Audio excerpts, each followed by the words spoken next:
আসসালামু আলাইকুম। আমার ঘরে আমার স্কুলের আজকের ক্লাসে সবাইকে স্বাগতম।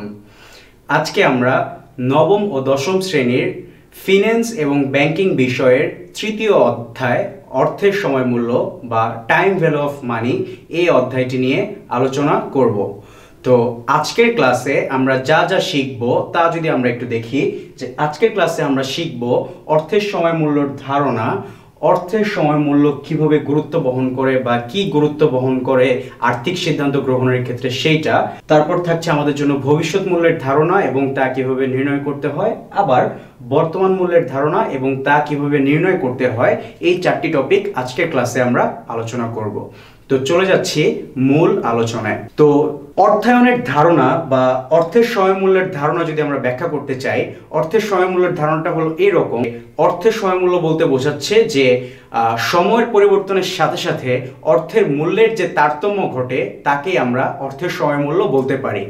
অর্থের সময়মূল্যের ধারণা যদি আমরা ব্যাখ্যা করতে চাই, অর্থের সময়মূল্যের ধারণাটা হলো এরকম যে আজকের 100 টাকা 1 বছর পর বা 2 বছর পর বা 5 বছর পরের 100 টাকার সমান নয়। তো যদি আমরা আমাদের কোনো বন্ধুর কাছ থেকে 100 টাকা ধার নেই এবং এই 100 টাকা যদি আমি তাকে 1 বছর পর ফেরত দিতে চাই, তাহলে কিন্তু তাকে 100 টাকা ফেরত দিতে পারবো না। এই 100 টাকার যদি ব্যাংকে জমা রাখতাম, সেই ব্যাংক থেকে যে সুদটা প্রাপ্য হতো, সেই প্রাপ্য সুদের সমপরিমাণ টাকাও আমার 100 টাকার সাথে ফেরত দিতে হবে, নতুবা এই 100 টাকার মূল্য 1 বছর পর 100 টাকার সমান থাকছে না। অর্থের সময়মূল্যর গুরুত্ব যদি আমরা আলোচনা করতে চাই, তাহলে আমরা দেখব যে তো অর্থের সময়মূল্যর গুরুত্বের মধ্যে প্রথমেই থাকছে আমার জন্য সুযোগ ব্যয়। সুযোগ ব্যয়ের ধারণাটা হলো এইরকম যে ধরলাম আমার হাতে দুইটা অপশন আছে। এই দুইটা অপশন থেকে যদি আমি দুইটা অপশনই হলো পরস্পর বর্জনশীল প্রকল্প, অর্থাৎ একটি প্রকল্প গ্রহণ করলে অন্য আরেকটি প্রকল্প অবশ্যই ত্যাগ করতে হবে। তাহলে এই যে আমি একটি প্রকল্প গ্রহণ করছি এবং অন্য আরেকটি বিপরীত প্রকল্প ত্যাগ করতেছি, এই ত্যাগ করার মধ্যে আমার যেই রিটার্নটা আসতো, এই রিটার্নটাই হলো আমার জন্য সুযোগ ব্যয় বা অপরচুনিটি কস্ট। এই থিওরিটিক্যাল কথাটাকে যদি আমি কোনো একটা উদাহরণের মাধ্যমে দাঁড় করাই, তাহলে দাঁড়াচ্ছে এরকম।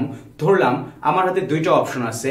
একটা অপশন হলো আমি কোনো একটা জমি কিনলাম, যেই জমির দাম আজকের দিনে 10 লক্ষ টাকা এবং এই জমি আগামী 10 বছর পর দ্বিগুণ দাম হবে, অর্থাৎ আগামী 10 বছর পর এই 10 লক্ষ টাকার সমপরিমাণ জমির দাম হবে 20 লক্ষ টাকা। তাহলে এই যে 10 লক্ষ টাকা 10 বছর পর আমার দ্বিগুণ হচ্ছে, এইটা একটা প্রকল্প আমার হাতে। আরেকটা প্রকল্প ধরলাম আমার হাতে আছে এইরকম যে এই 10 লক্ষ টাকা চাইলে আমি সোনালী ব্যাংকে জমা রাখতে পারি এবং এই জমাকৃত টাকার উপর আমার 8% হারে সুদ দিবে, যেটা 8% হারে সুদে আমার একটা নির্দিষ্ট সময় পরে দ্বিগুণ হবে। তো এখন আমার হাতে এই যে সোনালী ব্যাংকে বিনিয়োগ করাটা উপযুক্ত নাকি জমি ক্রয় করা উপযুক্ত, এই সিদ্ধান্তটা নিতে হলে অবশ্যই আমার এই যে দুইটা প্রকল্পের আমি কোনটা গ্রহণ করলে কোনটা সুযোগ ব্যয় যত কম হবে বা যেটা সুযোগ ব্যয়টা সবচেয়ে কম হবে, সেটা আমার পক্ষে গ্রহণ করা উচিত। তো যদি আমরা এই সুযোগ ব্যয়টাকে নির্ণয় করার জন্য ফিন্যান্সের বা অর্থায়নের একটি সূত্র ব্যবহার করি, যেটাকে আমরা রুল অফ 72 বা 72 সূত্র যেটা আমরা বলে থাকি, সেটা যদি ব্যবহার করে থাকি, তাহলে দেখব রুল অফ 72 ব্যবহার করে আমরা সুদের হার বের করতে পারি, যেখানে আমার সুদের হার বের করার জন্য 72কে ভাগ দিতে হবে সময় দ্বারা। আবার যদি আমি সময়টাকে বের করতে চাই, তাহলে 72কে ভাগ দিতে হবে আমার সুদের হার দ্বারা, যেটাকে আমরা দেখাচ্ছি I is equal to 72 divided by n। এখানে I সমান সমান দাঁড়াচ্ছে সুদের হার এবং n সমান সমান দাঁড়াচ্ছে সময়। আবার যদি আমি n অর্থাৎ সময়টাকে বের করতে চাই, যে আমার একটা নির্দিষ্ট পরিমাণ টাকা কত বছরে দ্বিগুণ হবে, সেই বছরটাকে যদি আমি বের করতে চাই, তাহলে আমি n এর সূত্রটা ব্যবহার করতে পারি, n is equal to 72 divided by I।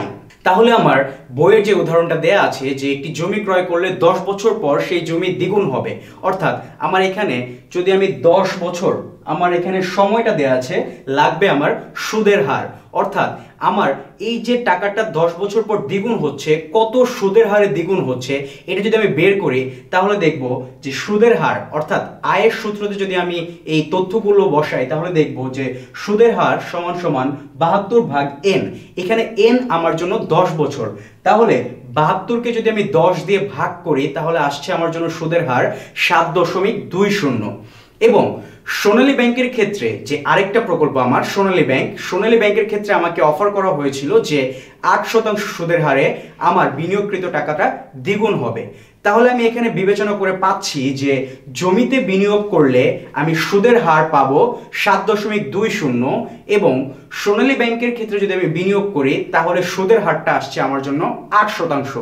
তাহলে এই দুইটা বিষয় যদি আমি বিবেচনা করি যে দুইটা প্রকল্পের মধ্যে জমি ক্রয় করার ক্ষেত্রে আমার সুদের হারটা আসবে 7.20, কিন্তু সোনালী ব্যাংকে টাকা জমা রাখার ক্ষেত্রে আমার সুদের হারটা আসতেছে 8%। তাহলে এই দুইটা প্রকল্পের মধ্যে সবচেয়ে বেশি বেনিফিট বা সবচেয়ে বেশি সুবিধা পাচ্ছি আমার সোনালী ব্যাংকে টাকা জমা রাখার ক্ষেত্রে।